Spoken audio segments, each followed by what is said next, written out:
I lived next door to this bloke for 3 years, and I had absolutely no idea there were 6 locked suitcases buried under his prize-winning roses. If you saw Arthur on the street, you wouldn't look twice. Just a quiet old bloke in Manchester. Obsessed with his garden. He spent hours out there. Rain or shine, we all thought he was just a bit lonely.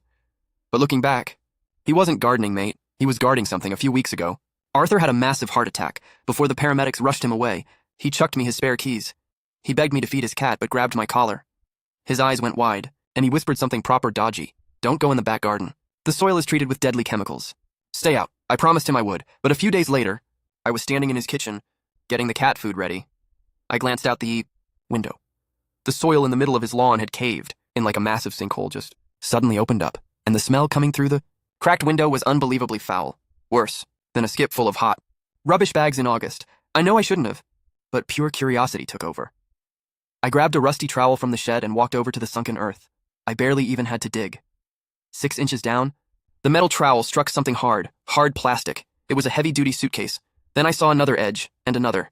6 cases in total, stacked like twisted Tetris blocks. I was absolutely gutted with fear, shaking like a leaf. I managed to pry the padlock off the top one. I fully expected to find body parts. I braced myself to see the absolute worst of humanity. But when I forced the zip open, it wasn't a dead body.